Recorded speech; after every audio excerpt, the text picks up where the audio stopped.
O Espírito do Senhor está sobre mim, porque Ele me consagrou com a unção para anunciar a boa nova aos pobres. Lucas 4:18a. Nesta segunda-feira da 22ª semana do Tempo Comum, iniciamos a leitura do Evangelho segundo São Lucas. Terminamos na leitura semanal durante os dias da semana os Evangelhos de Marcos e Mateus, e agora iniciamos a leitura do Evangelho de São Lucas.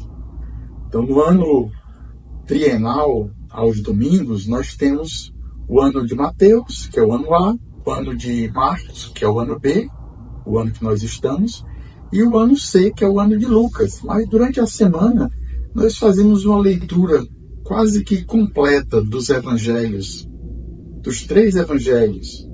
Não todas as passagens, isso não invalida a sua necessidade de ler o evangelho inteiro, mas meditemos sobre este início aqui da vida pública de Jesus, segundo o evangelho de São Lucas. Depois da tentação, depois do batismo, Jesus é enviado para anunciar: o Espírito do Senhor está sobre mim. O Espírito, que é uma das características deste Evangelho de Lucas. O Espírito já na anunciação, o Espírito que é mencionado também na ida para o deserto e agora também no início da vida pública.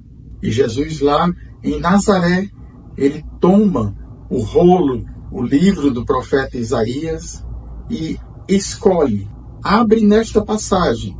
Nós não sabemos se, por providência, aquela passagem era aquela passagem escolhida naquele dia, ou se o próprio Jesus abriu e escolheu esta passagem.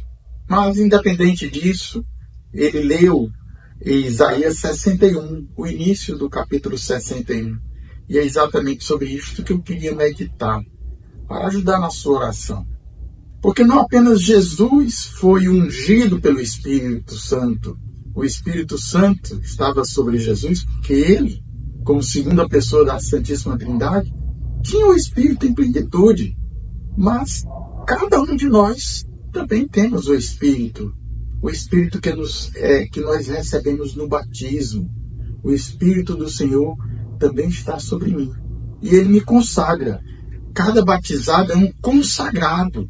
Nós temos essa consagração batismal. A igreja ensina isso. E este Espírito, que significa esta unção que o Espírito nos concede, nos dá, é como um selo. A igreja coloca o batismo também como este selo, como um sinal desta unção que nós recebemos no batismo. Então, em primeiro lugar, o Espírito está sobre mim porque ele me consagra, nós somos consagrados, nós somos ungidos, como Cristo é o ungido por excelência. Esta palavra que em hebraico significa Messias e em grego significa Christos. Jesus Cristo é Jesus o ungido do Pai por excelência. E ele nos envia para anunciar a boa nova aos pobres. Assim como Jesus anunciou a boa nova, também nós somos chamados a evangelizarmos, a anunciar esta boa nova. Evangelium significa boa nova. São essas boas notícias que nós devemos levar a todas as pessoas, como o Senhor enviou os seus discípulos. Que o Senhor te dê esta graça nesse dia de hoje, de ungidos, de cheios do Espírito Santo, anunciar esta boa nova da salvação a todos que você encontrar nesse dia. Deus te abençoe e até amanhã.